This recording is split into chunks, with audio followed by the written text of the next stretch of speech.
Hello everyone, my name is Bhaskar and welcome to my YouTube channel technical civil engineering. So friends, अगर आपको video अच्छा लगे तो please like कीजिए, अपने फ्रेंड्स को शेयर कीजिए और जो न्यू वीडियो से जुड़े हैं प्लीज़ जो है सब्सक्राइब कीजिए और बेल आइकन को प्रेस करना ना भूलें। सो फ्रेंड्स, आज हम कंक्रीट टेक्नोलॉजी से रिलेटेड लेक्चर नंबर 5 की बात करेंगे। तो कंक्रीट टेक्नोलॉजी के 4 लेक्चर्स जो हैं कंप्लीट हो चुके हैं। प्लीज़ जिन लोगों ने लेक्चर नहीं देखे प्लीज़ जो है 1 2 3 4 आप देखिए, और टेक्निकल टर्म से रिलेटेड 3 वीडियो अपलोड हो चुकी हैं, आप उन्हें भी देखिए।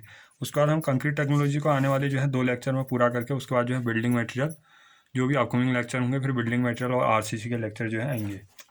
तो फ्रेंड्स, आज हम कंक्रीट टेक्नोलॉजी में जो है आपकी क्वालिटी कंट्रोल ऑफ कंक्रीट की बात करेंगे। यानी कि कंक्रीट की साइट पर अगर हम कंक्रीटिंग करते हैं तो कंक्रीट की हम गुणवत्ता को कैसे जो है गुणवत्ता में सुधार कर सकें, गुणवत्ता को नियंत्रित कर सकें।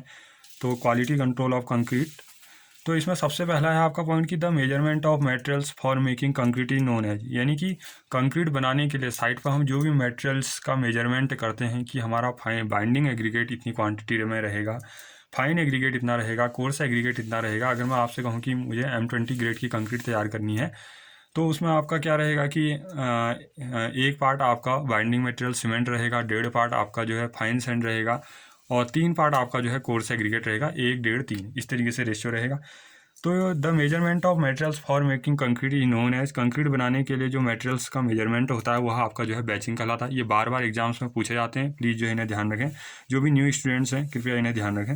Separation of coarse aggregate from mortar during transportation is known as. यानी कि क्या होता है कि जब कंक्रीट का हम ट्रांसपोर्टेशन करते हैं, यानी कि कंक्रीट जब हम बना लेते हैं, कंक्रीट हमारी मिक्स करके कंक्रीट पूरी हमारी कंप्लीट हो जाती है, तो उसके बाद हम क्या करते हैं, साइट पर हमें प्लेस करना होता है कंक्रीट को। तो हम जो ड्यूरिंग जो ट्रांसपोर्टेशन के दौरान जो प्रक्रिया होती है वह उसमें अगर आपका क्या है कि जब आप प्लेस करेंगे और लगभग जो है 1 से 1.5 मीटर हाइट से आप कंक्रीट को लगभग 1.5 मीटर से ज़्यादा अगर आप कंक्रीट को फॉल कर रहे हैं तो उस केस पे क्या होगा कि जो कोर्स एग्रीगेट है वहाँ आपके जो है फाइन एग्रीगेट और जो है बाइंडिंग मटेरियल और सीमेंट से जो है अलग हो जाता है। तो कोर्स एग्रीगेट का आपका जो है कंक्रीट रेशियो से अलग होना वह आपका जो है सेग्रीगेशन यानी कि पृथक्करण जो है कहलाता है। यानी कि कोर्स एग्रीगेट का आपके मोर्टार से अलग होना ट्रांसपोर्टेशन के समय जब आप उसका परिवहन करते हैं तो ये आपका सेग्रीगेशन पृथक्करण जो है कहलाता है। ये पॉइंट भी काफ़ी जो है पूछा जाता है। उसके बाद अगर हम बात करें सेपरेशन ऑफ वाटर और जो है water cement sand from a freshly mixed concrete is known as. यानी कि होता क्या फ्रेंड्स, जब आप फाइन एग्रीगेट बाइंडिंग मटेरियल जो भी है सबको जो है आप कंक्रीट मिक्स से बना लेते हैं, उसमें पानी भी डाल देते हैं एक टैंक के रूप में जो है उसमें मिक्सिंग करने के लिए। तो होता क्या है कि उसमें से क्या होता है कि पानी की मात्रा अगर आपने ज़्यादा बढ़ा दी तो या किसी कारणवश आपने जो कंक्रीट मिक्स के लिए जो टैंक बनाया हुआ टैंक कहीं से एक सिरे से माना खुल जाता है, तो उसमें क्या होता है कि पानी जो है सीमेंट पानी जो है सीमेंट पानी के साथ जो है आपका सीमेंट बहने लग जाता है। तो इस केस में क्या होता है फ्रेंड कि पानी के साथ आपका सीमेंट बह रहा है तो आपका जो है जो मेन आपका प्रॉपर्टी देगा, जो आपकी कंक्रीट को स्ट्रेंथ देगा, वह पार्ट क्या होता है बह जाता है। तो इसे हम जो है ब्लीडिंग कहते हैं, उत्सर्वण हिंदी में नाम है इसका उत्सर्वण। तो क्या होता है कि आपने एक फ्रेशली मिक्स्ड कंक्रीट तैयार की, उसका क्या है कि पानी के साथ जो है आपका बाइंडिंग मटेरियल यानी कि सीमेंट का सेग्रीगेशन हो जा रहा है, सेपरेशन हो जा रहा है, पृथक्करण हो जा रहा, तो वह आपका जो है ब्लीडिंग उत्सर्वण जो है कहलाता है। 3 पॉइंट है, बार बार जो है इंटरव्यू में भी पूछे जाते हैं। उसके बाद बात करते हैं हम ग्रेडिंग। ग्रेडिंग क्या होता है फ्रेंड्स कि कंक्रीट में आप जानते हैं कि फाइन एग्रीगेट कोर्स एग्रीगेट को जो है साइज के अकॉर्डिंग लिया जाता है। तो ग्रेडिंग में छोटे से बड़े से लेकर जो है हर तरीके के पार्टिकल होने चाहिए, ताकि बड़े वाले पार्टिकल्स का जो गैप बच जाए उसमें जो है आपका छोटा पार्टिकल्स आ जाए। तो इस तरीके से जो है ग्रेडिंग डिफाइन की जाती है। उसके बाद है ट्रांसपोर्टेशन। फ्रेंड्स, ट्रांसपोर्टेशन जो आपकी ये मेथड है ये काफ़ी जो है इंपॉर्टेंट है।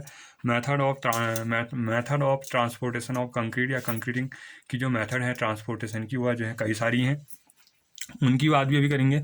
उसके बाद करते हैं प्लेसिंग। प्लेसिंग में क्या होता है आपका कंक्रीट की जब ट्रांसपोर्टेशन करते हैं अलग अलग मेथड हैं। मोर्टार पेन मेथड के जरिए अभी डिस्कस करेंगे, टावर एंड क्रेन बकेट के जरिए, सूट्स के जरिए, बेल्ट कन्वेयर के जरिए जो है हम कंक्रीट का ट्रांसपोर्टेशन करते हैं, और जो है एग्रीगेटेड ट्रक हैं, कई तरीके के ट्रांसपोर्टेशन मेथड हैं। अभी उसके बाद बात करते हैं प्लेसिंग। अब कंक्रीट को हमने ट्रांसपोर्ट तो कर दिया साइट पे जहाँ पर हम कंक्रीटिंग कर रहे हैं, अब वहाँ पर हमने जो है प्लेसिंग करना है। तो प्लेसिंग करते टाइम ये ध्यान रखें कि कम से कम जो है 1 से 1.5 मीटर की हाइट में ही जो है आपका फ्री फॉल रहे। अगर आप मोर्टार पेन मेथड के जरिए कर रहे हैं, आपका लेबर जो है कंक्रीट को प्लेस कर रहा है, मोर्टार पेन मेथड मीन्स आपका जो है तसले से सिर में तसला रख के लाता है लेबर, तो उसको क्या करता है कि 1 से 1.5 मीटर की हाइट से ज़्यादा हाइट से जो है उससे ज़्यादा हाइट से जो है कंक्रीट को साइट पर जो है प्लेस नहीं करना है। अगर आप ऐसा करते हैं तो आपको सेग्रीगेशन देखने को मिलेगा। तो उससे क्या होता है कि स्ट्रेंथ जो है कम हो जाता है, क्योंकि वॉइड्स बन जाते हैं, और 1% भी आपका वॉइड्स बन गया तो स्ट्रेंथ में जो है 5% की जो है डिक्रीज आ जाती है, यानी कि 5% स्ट्रेंथ जो है घट जाती है। तो इस बात का ध्यान रखें। उसके बाद फ्रेंड्स ट्रॉवलिंग में क्या होता है कि करनी करना, यानी कि जब आप कंक्रीट को प्लेस करेंगे तो उसके बाद क्या है, मिस्त्री ने क्या करना है कि उस कंक्रीट को जो है अपने ट्रॉवल के जरिए, करनी के जरिए जो है फैलाना है। तो यह आपका क्या कहलाता है, ट्रॉवलिंग कहलाता है।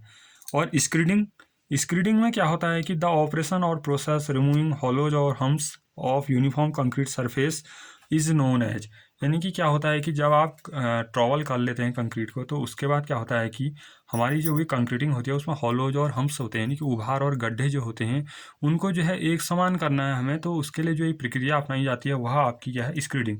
स्क्रीडिंग प्रोसेस में क्या होगा कि जो भी उभार और गड्ढे सरफेस पर दिख रहे हैं उनको हम जो है एकदम जो है समतल कर लेते हैं, उन्हें हटा लेते हैं। उसके बाद बात करेंगे फ्रेंड्स ब्रूमिंग। ब्रूमिंग क्या होता है फ्रेंड्स कि जब आपने कंक्रीट की स्क्रीडिंग कर दी उसके बाद क्या है, स्क्रीडिंग करने के बाद आप जो है ब्रूमिंग प्रोसेस भी जो है अपना सकते हैं। ब्रूमिंग में क्या होता है कि आप एक सीक वाला झाड़ू लेके जो है थोड़े स्क्रैच बना सकते हैं सरफेस पे। अगर आपकी कोई ओल्ड सरफेसेज है तो वहाँ पर आप वायर ब्रश का यूज कर सकते हैं। तो ब्रूमिंग करने के बाद अगर उसके बाद आप फिर फ्लोटिंग करेंगे या फिनिशिंग करेंगे तो जो सरफेस पे जो स्मूथनेस है वह जो है काफ़ी जो है अच्छी आपको जो है देखने को मिलेगी। तो ब्रूमिंग प्रोसेस में यह है। उसके बाद फ्लोटिंग क्या होता है, गुरमाला से समतुलन। इस तरीके का जो है वुडन फ्लोट भी हो सकता है, आपके पास स्टील फ्लोट भी आते हैं। तो इससे आप क्या कर सकते हैं कि कंक्रीट सरफेस पर फ्लोट के जरिए जो है एकदम स्मूथ सरफेस आप प्रोवाइड करेंगे। आपने क्या करना है, इस फ्लोट के जरिए, वुडन फ्लोट या स्टील फ्लोट के जरिए आपने सरफेस को जो है स्मूथनेस देनी है। उसके साथ साथ आपने सरफेस में ये भी देखना है कि कहीं पे जो है हॉलोज और हम्प्स तो नहीं है, आपने उनको भी जो है हटाना है, और वॉइड से भी हटेंगे। जब आप ये प्रोसेस करेंगे तो उसमें क्या होगा कि उससे पहले आप जो है कहीं पे कॉम्पैक्शन भी कर सकते हैं हल्का प्लेसिंग करने के बाद। इससे क्या होगा कि आपके नंबर ऑफ वॉइड से जो है कंक्रीट सरफेस से जो है हट जाते हैं। उसके बाद आपने फिनिशिंग करनी है, एक स्मूथ सरफेस देनी है। तो आप इसके बाद जो है वुडन फ्लोट के बाद आप स्टील फ्लोट का यूज कर लीजिए, आपकी जो है सरफेस पे जो है फिनिशिंग जो है अच्छी आ जाएगी। तो फ्रेंड उसके बाद हम जो है आज अंडर वाटर कंक्रीटिंग की बात न करके हम जो है आज मेथड ऑफ ट्रांसपोर्टेशन कर लेते हैं इस वीडियो में। और आने वाले 2 लेक्चर्स में कंक्रीट टेक्नोलॉजी आपका फिनिश हो जाएगा। उसके बाद जो है बिल्डिंग मटेरियल और आरसीसी के लेक्चर्स जो है कंटिन्यू आते रहेंगे।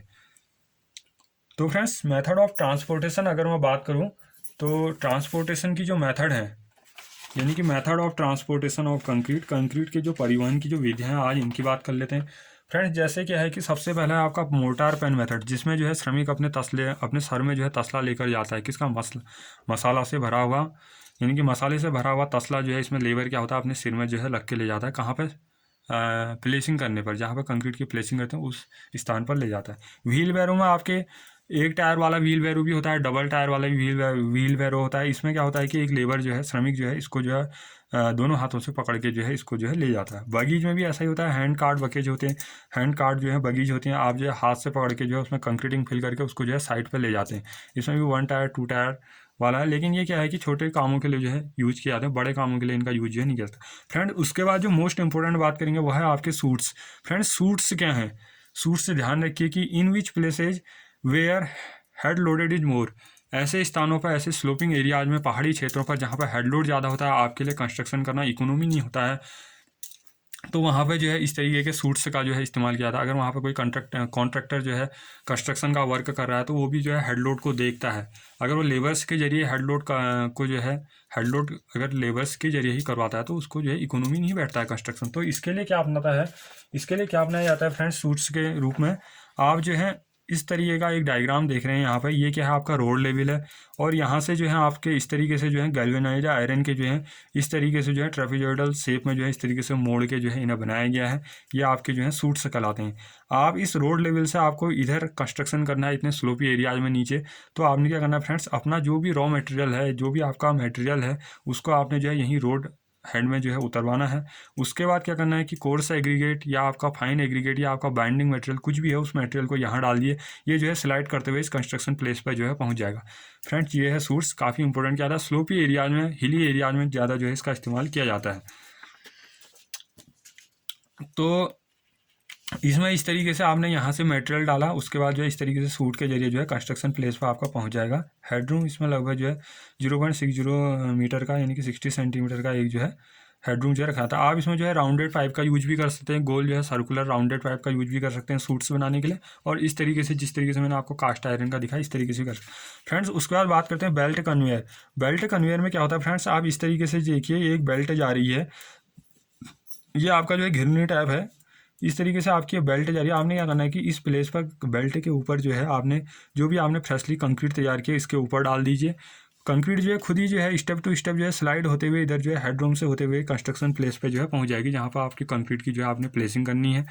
तो फ्रेंड्स होता क्या है कि ये जो आपकी बेल्ट कन्वेयर मेथड होती है ये जो है आपकी हॉरिजेंटल डिस्टेंस के लिए जो है बेस्ट होती है। जब आपको क्षैतिज स्थल पर यानी कि क्षैतिज धरातल पर आपको कंस्ट्रक्शन वर्क करने हैं, कंक्रीट को प्लेस करना है, अगर आप लेबर्स के जरिए कराते हैं तो आपके लिए इकोनॉमी में बैठता है, तो आपको फ्रेंड्स इस मेथड का यूज करना चाहिए हॉरिजेंटल प्लेसेज के लिए, तो ये वहाँ पे जो है बेस्ट है। इस केस में क्या होता है कि बेल्ट जो होती है इसकी विड्थ जो है 60 सेंटीमीटर होती है, यानी कि 0.60 मीटर, और इसमें जो बेल्ट में जो आपकी कंक्रीट जो रन करेगी स्लाइड करते जाएगी स्टेप टू स्टेप, उसकी जो स्पीड होगी 80 मीटर जो है पर मिनट होगी, यानी कि 1 मिनट में आपकी कंक्रीट अगर यहाँ पे है तो 1 मिनट में कंक्रीट जो है आपकी 80 मीटर जो है 80 मीटर का जो है पाथ जो है तय कर लेगी। तो इस तरीके से यह है आपका बेल्ट कन्वेयर। उसके बाद बात करते हैं फ्रेंड डंप ट्रक्स।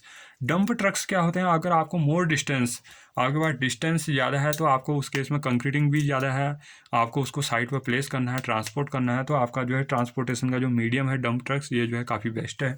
उसके बाद बात करते हैं फ्रेंड्स एजिटेटेड ट्रक क्या होता है।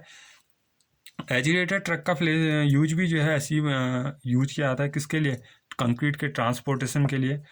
ये भी आपका इसमें क्या होता है कि आपका बैच मिक्सर लगे होते हैं, टिल्टिंग या नॉन टिल्टिंग टाइप के आपके बैच मिक्सर लगे होते हैं, जो आपके कंक्रीट को क्या होते हैं अगर आप ट्रांसपोर्ट कर भी रहे हैं तो उस ड्यूरिंग दिस टाइम भी क्या होगा कि या ड्यूरिंग दिस पीरियड भी आपका क्या होगा कि कंक्रीट का जो आपका जो मिक्सर्स हैं वह आपके जो है चालू रहते हैं, कंक्रीट का टेम्परेचर भी मेनटेन होता है एजिटेटेड ट्रक के अंदर, और आपकी जो कंक्रीट की जो इनिशियल सेटिंग टाइम जो है वह भी बने रहता है। तो ये कंक्रीट की जो है प्रॉपर्टी इसके अंदर जो है पूरी बनी रहती है। अब आप साइड पर प्लेस करने ले जा रहे हैं कंक्रीट को तो आपको जो है पूरी गुणवत्ता वाली कंक्रीट जो है मिलेगी।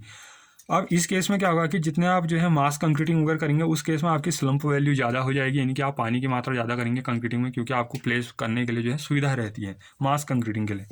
बकेट एंड रोपवे मेथड का भी यूज किया जाता है, ये आपका जनरली जो है बिल्डिंग्स के लिए यूज किया जाता है। अगर आपको जो है हाई राइज बिल्डिंग्स में आपको जो है कंक्रीटिंग करनी है तो आप जो है नीचे से जो है पूरी उसमें जो है एक बकेट एंड रोपवे से अगर मैं एक बात कहूँ, एक आपका जो है एक मेथड और आती है, उसकी अगर मैं बात करूँगा अभी कहूँगा 22 की मेथड अभी करूँगा उसकी बात।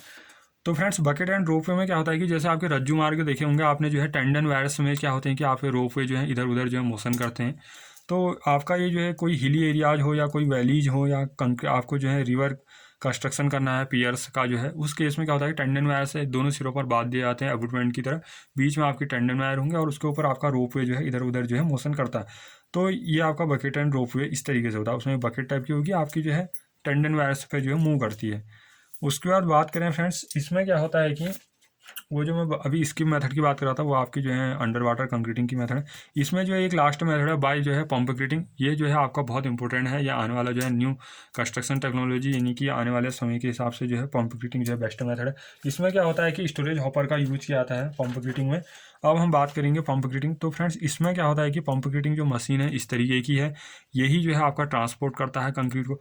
अब इसका यूज कहाँ किया जाता है, पहली बात तो ऐसा है कि जहाँ जो है जाने आपके जो है इस मशीन को ले जाने लायक जो है आपका प्लेस हो, यानी कि जैसे आपके टनल्स के अंदर कंक्रीटिंग करनी है तो उसके लिए ज़्यादा सूटेबल है, बेस्ट है, ज़्यादातर यूज किया जाता है टनल्स में। तो आपने इस तरीके से जो है इसको जो है इसको जो है ट्रांसपोर्टेशन के रूप में लाना है। इसमें जो है एक स्टॉपर हॉपर होता है, स्टोरेज हॉपर होता है, इसमें जो है कंक्रीट आप फिल करके लाएंगे, पूरी प्रॉपर्टी इसके अंदर मेंटेन रहेगी। उसके बाद आपने क्या करना है, जैसे माना टनल के अंदर कंक्रीटिंग हो रही है, पंप क्रीटिंग आप कर रहे हैं, तो आपने क्या करना है फ्रेंड्स, इस तरीके से आपकी टनल है, टनल के अंदर आपने कंक्रीटिंग करनी है। अभी टनल के अंदर क्या होगा, इस तरीके से आगे से देख रहे हैं आप नोजल के जरिए जो है ये क्या कर रहा है कि लाइनिंग कर रहा है, कंक्रीट की लाइनिंग कर रहा है, यानी कि आपकी जो टनल है टनल के अंदर क्या कर रहा है, कंक्रीट का अस्तर जो है प्रोवाइड कर रहा है किसको, टनल्स को। तो इस तरीके की आपकी मशीन होती है, यहाँ से आप जो है पूरा ऑपरेट करते हैं प्रेशर के साथ जो है, यह आपकी जो है स्लरी फॉर्म होता है कंक्रीट का। तो इसको जो है पूरी जो है टनल्स के अंदर जो है आप जितने भी वॉइड्स वगैरह हैं जो है उनको फिल करने के लिए जो है आप इसका यूज जो है करते हैं पंप क्रीटिंग का। अब मैं जो है इससे रिलेटेड कुछ पॉइंट्स आपको बता दूं। पंप क्रीटिंग मेथड में क्या होता है कि by this method pumpcrete the concrete pump in both horizontal और वर्टिकल लेवल्स। आप हॉरिजेंटल लेवल्स पे भी इसके मेथड का यूज कर सकते हैं, आपको अगर वर्टिकल लेवल्स पे भी आपको जो है पंपकिटिंग करनी है तो वहाँ भी आप जो है इसका स्प्रे जो है कर सकते हैं। This method is very useful for concrete lining under tunnels. Tunnels के अंदर अभी हमने दिखाया कि टनल्स का आपको डायग्राम दिखाया, टनल्स के अंदर कंक्रीटिंग के लिए जो है कंक्रीट की लाइनिंग के लिए, कंक्रीट का अस्तर प्रोवाइड करने के लिए यह मेथड जो है सबसे ज़्यादा जो है उपयोग की जाती है या बहुत जो है महत्वपूर्ण है। किसमें? अंडर वाटर कंक्रीट लाइनिंग में। वेरी कॉस्टली मेथड, लेकिन थोड़ा क्या है कि इसका ट्रांसपोर्टेशन कॉस्ट भी जो है ज़्यादा रहता है और हर जगह आप इसे जो है ईजी तरीके से ले जा नहीं पाते हैं, तो इसलिए जो है ये आपका कॉस्टली मेथड रहता है। और पंप की कैपेसिटी क्या है? जब आप पंप को स्टार्ट करेंगे, पहले आप जो है स्टार्ट करने से पहले जो है उसमें जो है थोड़ा पानी आप चला लीजिए, ताकि जो है उसके अंदर अगर कुछ भी आपका जो है डस्ट है या कोई भी कंक्रीट जमी है तो वो पानी से जो है बाहर भेज जाएगी। आपको जो है इस टेस्ट को, इस पंप किटिंग को करने से पहले भी पानी का यूज करना है, पानी को अपनी जो है मशीन से जो है बहा लें, और उसी तरीके से जो है फाइनल में भी जो है यही प्रोसेस अपना है। तो पंप कैपेसिटी आपकी क्या रहेगी कि फ्रेंड्स 15 to 75 मीटर क्यूब जो है पर आवर रहेगी, यानी कि ये 1 घंटे में लगभग जो है 15 से 75 जो है घन मीटर का कंक्रीट जो है ये जो है फैला सकता है, यानी ये कंक्रीट का स्प्रे कर सकता है जिस भी साइड पर आपको करना है, ये इसकी कैपेसिटी है। Workability of concrete should be more, इस केस में आपका क्या रहेगा, कंक्रीट आपने एकदम जो है स्लरी फॉर्म रहेगा, यानी कि बहुत पतला कंक्रीट रहेगा। अगर आप बाइंडिंग मटेरियल का यूज़ कर रहे हैं और फाइन एग्रीगेट का यूज़ कर रहे हैं तो ये जो है बहुत ही जो है फाइन रहेंगे पार्टिकल्स। तो अब स्लम्प वैल्यू कब ज़्यादा होगी? जब आपकी कंक्रीट क्या होगी, गीली होगी, यानी कि वेट मेथड यानी कि लिक्विडिटी आपकी ज़्यादा रहेगी। तो इस केस में आपकी स्ट्रेंथ तो थोड़ी कम रहेगी, पर उस पर हम अभी ध्यान नहीं देंगे, क्योंकि हमें क्या करना है, एकदम जो है वर्ड्स को फिल करना है। तो अगर हम जो है स्लम्प वैल्यू कम कर देंगे तो कंक्रीट जो है प्लेस पर हम जो है कंक्रीट को प्लेस जो है नहीं कर पाएंगे। तो इसलिए क्या करता है कि कंक्रीट की लिक्विडिटी बढ़ाते हैं, स्लम्प वैल्यू बढ़ाते हैं, तो यानी कि वर्केबिलिटी को हम इंक्रीज करते हैं। उसके बाद क्या कि it is suitable for 300 metre distance, 300 metre distance, 300 metre दूरी पर आपको जो है, दूरी तक आपको अगर क्या करना है, इसका स्प्रे करना है, यानी कि जो है आपको अंडर लाइनिंग करनी है, कंक्रीट की लाइनिंग करनी है अंडर टनल्स, तो 300 मीटर की दूरी तक जो है ये आपके लिए जो है सूटेबल रहता है, यानी कि बेस्ट है।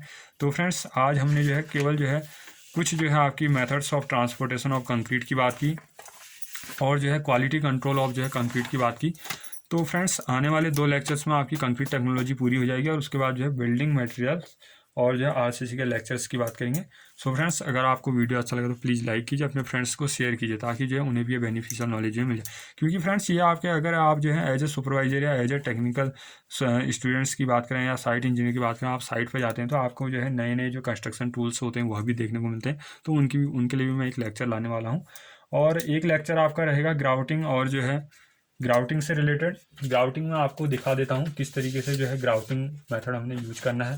इस तरीके से फ्रेंड्स हम ग्राउटिंग वगैरह का यूज करेंगे। सीमेंट ग्राउटिंग, गुनाइटिंग और पंप ग्रेटिंग और शॉर्ट ग्रेटिंग का मैं एक अलग से एक लेक्चर लाने वाला हूँ, तो उसमें बात करेंगे, क्योंकि ये आपके न्यू कंस्ट्रक्शन मेथड्स हैं जिनका जो है ज़्यादा से ज़्यादा मोस्टली जो है आपका अंडर वाटर कंक्रीटिंग में भी यूज किया जाता है इस ग्राउटिंग मेथड का, तो वहाँ जो है बात करेंगे। तो friends thank you for watching.